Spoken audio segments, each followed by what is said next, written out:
हाय दोस्तों, कैसे हो आप। नई फिल्म लेकर मैं हाजिर हूँ। कहानी शुरू होती है पिट्सबर्ग में। एक आदमी पीएनसी पार्क से एलेघेनी नदी के पार एक पार्किंग गैरेज तक गाड़ी चलाता है। एक वैन जो हथियार छुपाने में काफी है और मीटर में एक चौथाई गिर के गाड़ी पार्क कर देता है।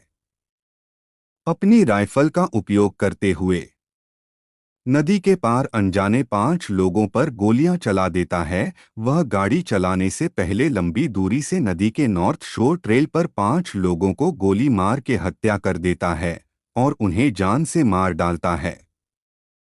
जासूस केल्विन एमरसन के नेतृत्व में पिट्सबर्ग पुलिस को एक शेल आवरण और पार्किंग के भुगतान के लिए इस्तेमाल किया जाने वाला क्वार्टर मिला। वहां की सीसीटीवी देखने के बाद उन्हें सिक्के पर एक फिंगरप्रिंट जेम्स ब्रार का मिला है, जो कि पूर्व संयुक्त राज्य सेना के मिलिट्री स्नाइपर हैं। जब पुलिस ने उसके घर पर छापा मारा तो उन्हें वैन, राइफल और ब्रार बेहोश मिले। वह ब्रार को कैदी बनाकर ले जाते हैं।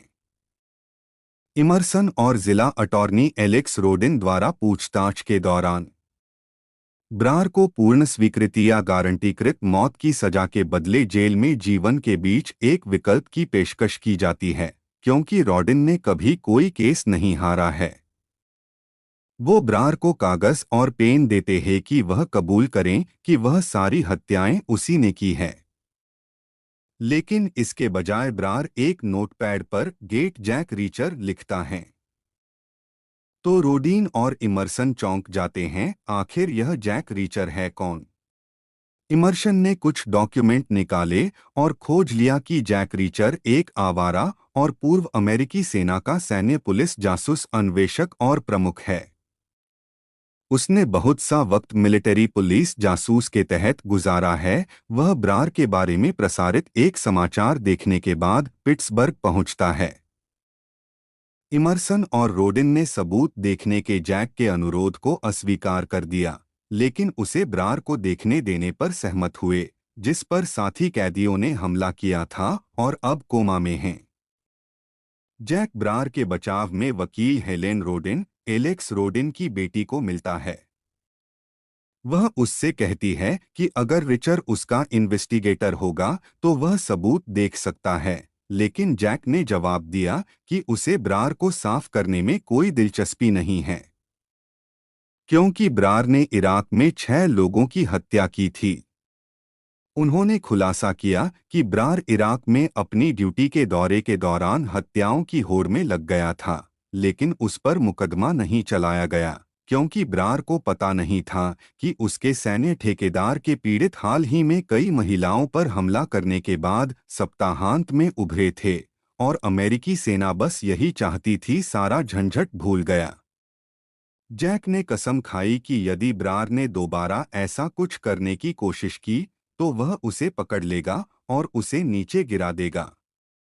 आखिरकार रीचर तैयार हो गया कि वह इस बात की जांच करने के लिए सहमत है कि क्या हेलेन उस दिन मारे गए लोगों के बारे में जानने के लिए पीड़ित परिवारों से मिलने जाती है। जैक रिचर अपराध स्थल पर जाता है और विसंगतियां पाता है। अगर ब्रार को सही निशाना चाहिए था तो वह ऐसा नहीं करता। एक प्रशिक्षित स्नाइपर ने पास के फोर्ट डुक्सेन ब्रिज पर एक वैन से गोली चलाने की अच्छी जगह थी, फिर वह पार्किंग गैरेज में क्यों गया?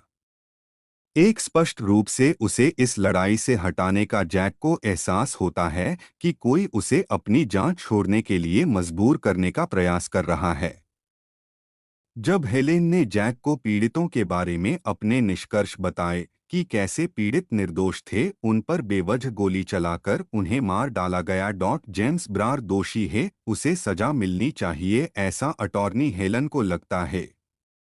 तो जैक रीचर ने सुझाव दिया कि इन सब में एक प्लानिंग के साथ मर्डर छुपाने के लिए बाकी लोगों की हत्या की गई है। स्थानीय निर्माण कंपनी ओलाइन आर्चर का मालिक असली लक्ष्य था, जबकि अन्य पीड़ितों ने कवरअप के रूप में काम किया। बार में एक लड़की जेक के साथ उलझी थी। वह उसे ढूंढते उसके ऑफिस चला जाता है और उससे गैंग लीडर का पता निकाल के उसके घर उसकी गाड़ी लेकर जाता है। वहां पता चलता है कि उसकी मां नशा करके बैठी है, तो वह घर में घुस जाता है और देखता है कि वह लीडर वहां है क्या। इसी बीच दो गुंडे उसे पर हमला कर देते हैं। इस मारधाड़ में उनको जक बुरी तरह पिट देता है और उनको निपटा के वह तीसरे आदमी से गाड़ी की चाबी लेकर बाहर आता है। कोई उसका पीछा कर रहा होता है। वह हेलन को उसे गाड़ी का रजिस्ट्रेशन निकालने के लिए कहता है। वह कार कंपनी के नाम रजिस्टर होती है। यह वही कंपनी है जो ऑनलाइन आर्चर की कंपनी हड़पना चाहती है। दूसरे सीन में वह लड़की तैयार होकर कहीं बाहर चलने के लिए गुजरती है, तो उसे अपराधी के साथी उस लड़की को मार देते हैं। जैसे ही रिचर अपने होटल के लिए पहुंचता है, तो देखा है कि डिटेक्टिव इमर्सन उसकी तरफ काफी क्रोध से देख रहा है।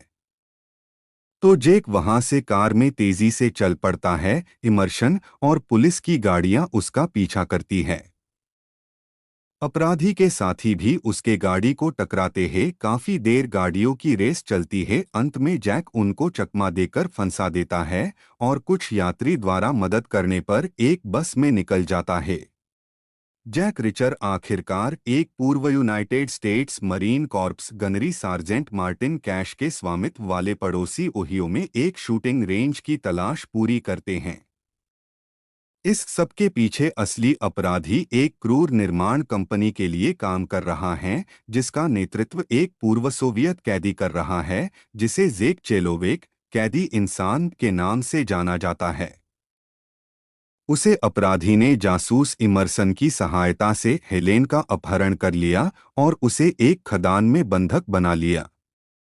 जेक का सामना करने से पहले जैक ने कैश की मदद ली। वह कर उल्टी चलाकर वहां पहुंचने की कोशिश करता है उसे, पर सभी अपराधी गोलियां बरसाना शुरू करते हैं। आखिरकार एक पत्थर से टकराकर कार रुक जाती है। जैक उसे निकालकर बाहर आता है और अपराधी के साथी को पत्थर से मार डालता है। अब अप्रिय अपराधी को भी जे के साथी का पता लगता है। वह उन पर भी गोलियां चला देते हैं। आखिरकार जैक का सामना होता है और वह लड़ाई करके उसे मार डालता है। फिर वह बंदूक लेकर ऑफिस पहुंच जाता है, जहां इमर्सन ने एटर्नी हेलन को बंदी बना रखा है। वह एक बेहतरीन निशान साथ के इमोशंस को गोली मार देता है। एमरसन को मार डाला। जेक बताते हैं कि जैक ने उन सभी को मार डाला है जो उसके खिलाफ गवाही दे सकते थे और संदेह है कि उसे दोषी ठहराया जाएगा, जबकि यह भी कहा गया है कि साइबेरिया में उसकी पिछली कैद की तुलना में अमेरिकी जेल आसान होगी। आश्वस्त होकर जैक ने उसके सिर में गोली मार दी। जब ब्रार कोमा से जागता है, तो वह हेलेन से कहता है कि उसे अपराध की कोई याद नहीं है, लेकिन उसका मानना है कि वह दोषी होगा। ब्रार का मानसिक पुनर्निर्माण कि उसने गोलीबारी कैसे की होगी, जैक के सिद्धांत से मेल खाता है। पश्चाताप करने वाला ब्रार जिम्मेदारी और सजा दोनों स्वीकार करने को तैयार है। हालांकि हेलेन को विश्वास है कि उसे बरी कर दिया जाएगा। इस बीच बस में बैठा जैक एक आदमी को एक युवा महिला को मौखिक और शारीरिक रूप से प्रताड़ित करते हुए सुनता है और उससे भिड़ने के लिए जेक उठता है। यहाँ मूवी समाप्त होती है। आपको मूवी कैसी लगी दोस्तों, जरूर बताएं।